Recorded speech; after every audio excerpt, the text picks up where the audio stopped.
Hello and welcome back to the English Flow podcast. I am your host, Lucas, and I am incredibly happy to have you here with me today. Today, we are going to dive very deep into a topic that is essential for every single English learner out there. We are going to talk about how to improve your English pronunciation skills and the best methods for how to learn English effectively.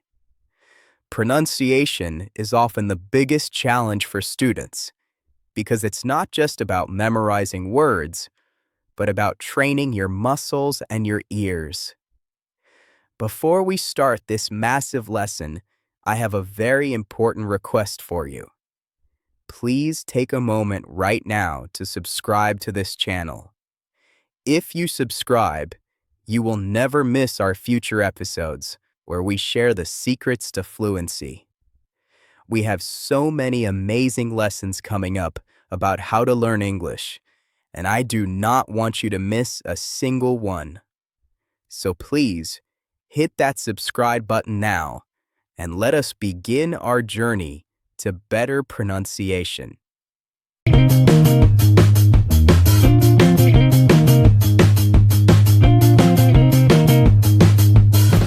The first major section of our guide today focuses on the art of listening because you cannot produce a sound that you cannot hear.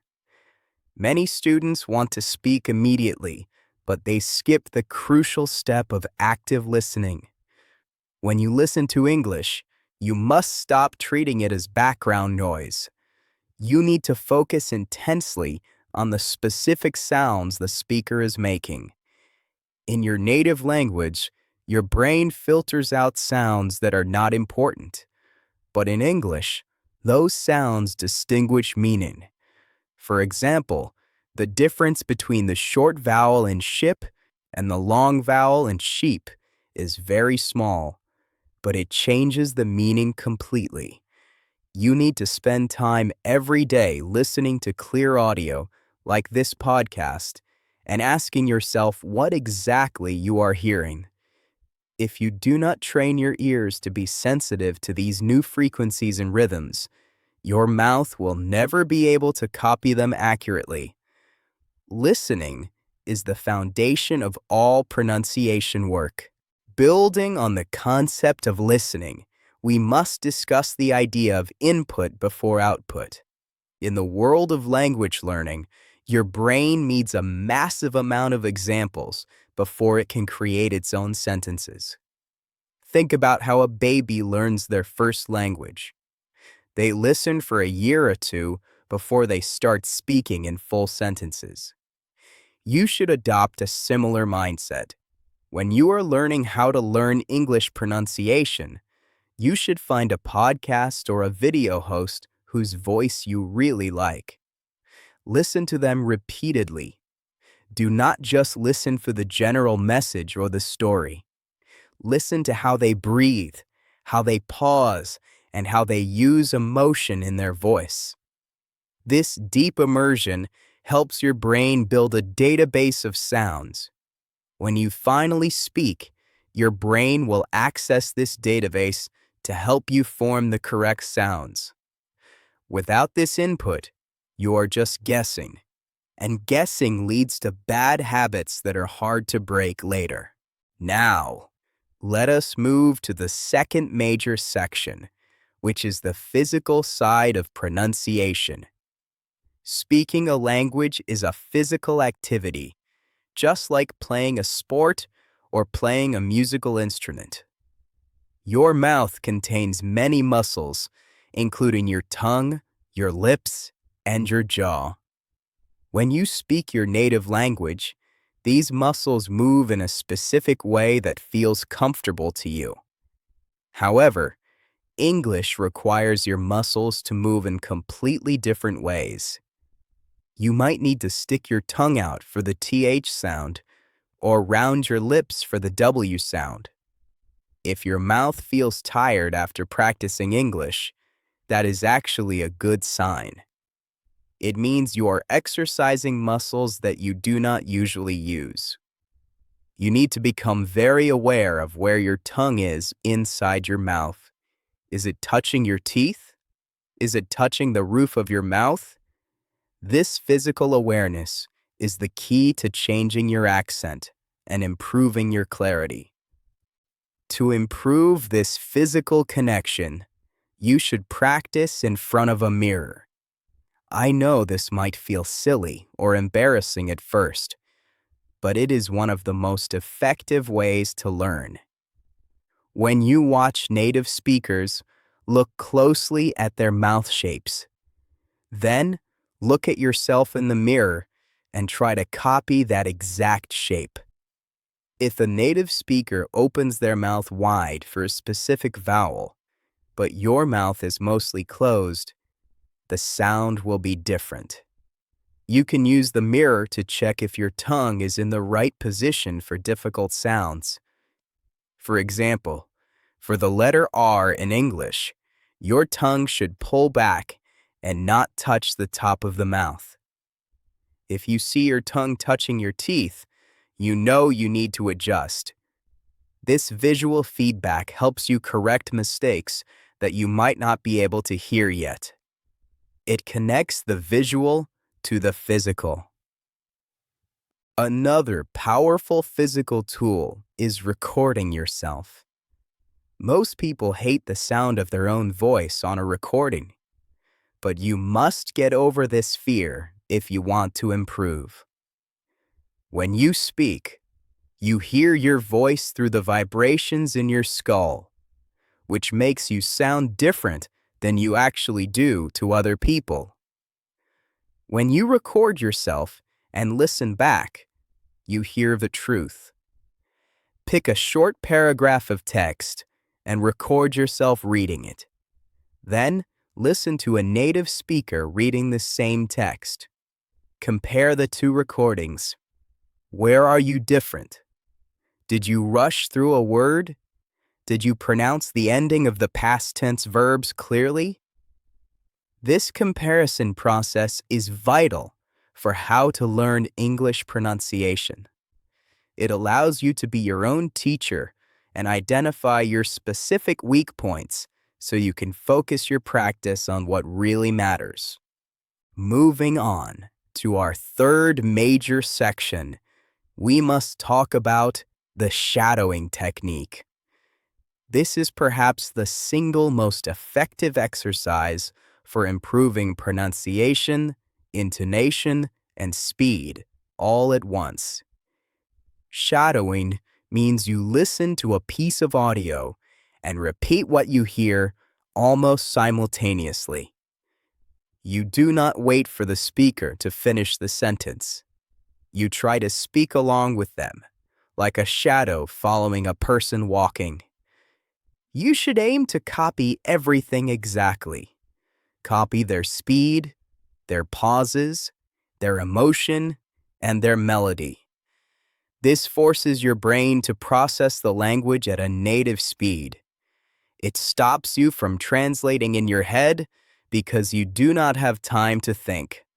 You just have to react.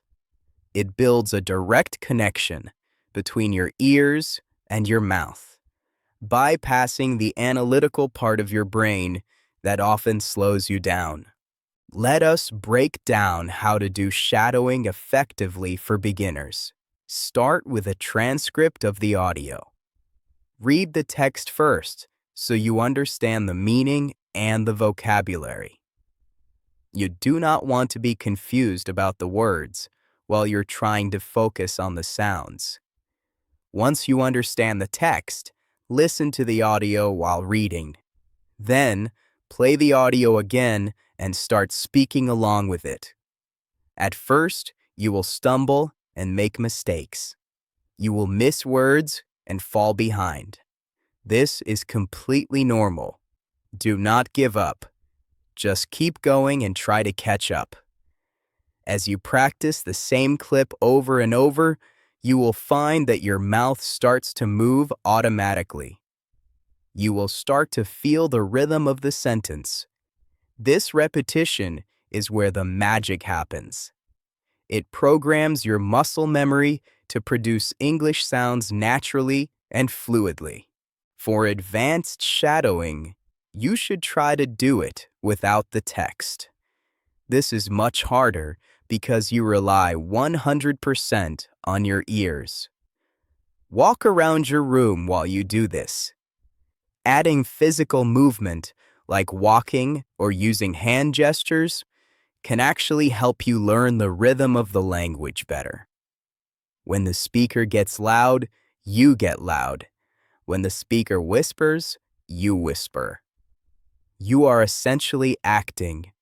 You are pretending to be that English speaker. This helps you adopt the persona of an English speaker. Sometimes, speaking a foreign language feels like wearing a mask. Shadowing helps you get comfortable wearing that mask. It helps you break out of the flat, robotic tone that many students have and injects life and personality into your English. This is a crucial part of how to learn English that sounds authentic and engaging. Our fourth major section covers the music of English, which we call intonation and stress. English is a stress-timed language. This means that the rhythm of the language comes from the stressed syllables, not from the number of syllables. In some languages, every syllable has the same length, like a machine gun. English is not like that. English is like a jazz song. Some parts are fast, and some parts are slow. You need to make the important words longer, louder, and higher in pitch. These important words are usually nouns, verbs, adjectives, and adverbs. The small grammar words like to, the, at, and of are spoken very quickly and quietly. If you try to pronounce every word with the same strength, you will sound robotic, and it will be hard for native speakers to understand you.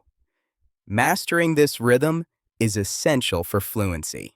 Let us go deeper into word stress.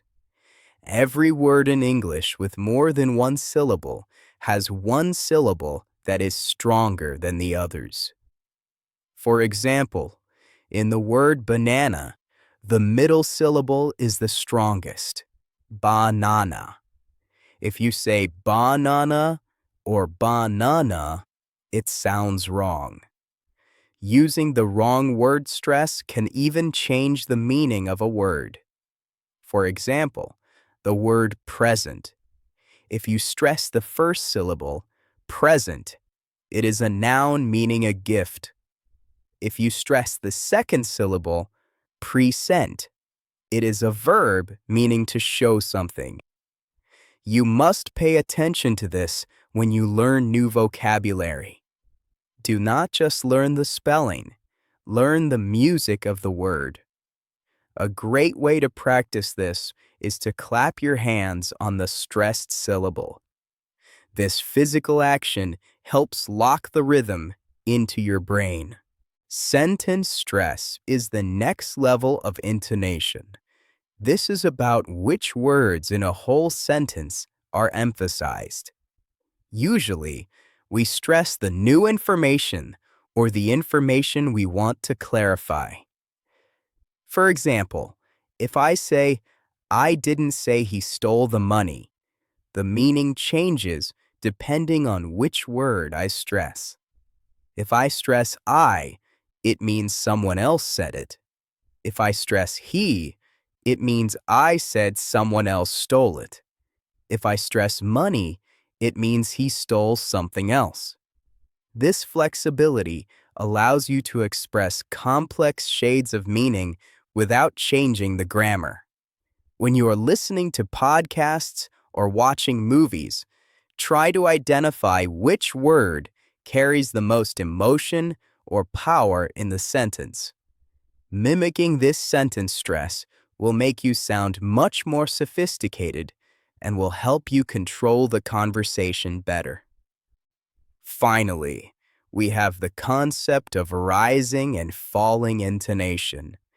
This is how your voice goes up and down at the end of sentences. Generally, for statements and information questions, who, what, where, the voice goes down at the end. This signals that you are finished speaking. For yes/no questions, the voice usually goes up at the end. This signals that you are waiting for an answer. However, intonation also carries emotion. If you sound flat, people might think you are bored or rude. If you use a lot of variation in your pitch, you sound friendly and interested. Think of your voice as a musical instrument. You do not want to play only one note. You want to use the full range of notes available to you. Experiment with going really high and really low. It might feel exaggerated, but to a native speaker, it will likely sound normal and expressive. The fifth and final section is about mindset and consistency. Improving pronunciation is a marathon, not a sprint. You will not wake up tomorrow with a perfect accent. It takes time for your muscles to grow and for your brain to adapt. You must be patient with yourself. You will make mistakes, and that is perfectly okay. In fact, mistakes are necessary. Every time you make a mistake, you have an opportunity to learn. Do not be afraid of sounding silly. The people who make the most progress are the ones who are willing to look foolish while they practice. They make strange noises, they pull funny faces in the mirror, and they talk to themselves. Embrace the process of learning. Enjoy the journey of discovering new sounds and new ways to express yourself. Consistency is more important than intensity. It is better to practice your pronunciation for 15 minutes every day than for 5 hours once a week. Your muscles need daily repetition to build memory. Make it a habit. Maybe you practice shadowing while you drive to work. Maybe you read out loud for 10 minutes before you go to sleep. Find a routine that fits into your life and stick to it. Over weeks and months, these small daily actions will compound into massive results. You will notice that you do not have to think as hard to say words correctly. You will notice that people ask you to repeat yourself less often. You will feel more confident in job interviews and social situations. This confidence is the ultimate goal of learning how to learn English pronunciation. To conclude this extensive guide on improve your English pronunciation skills, how to learn English, remember that it starts with active listening and moves to physical training. You must use techniques like shadowing, recording yourself, and mirror work to train your mouth muscles. You need to understand the music of English through stress and intonation to sound natural. And most importantly, you need the mindset to practice consistently every single day. If you follow these steps, your English will flow beautifully. Thank you so much for listening to this episode. If you found this value, please, I ask you one last time, subscribe to the channel right now. Share this episode with your friends who are learning English.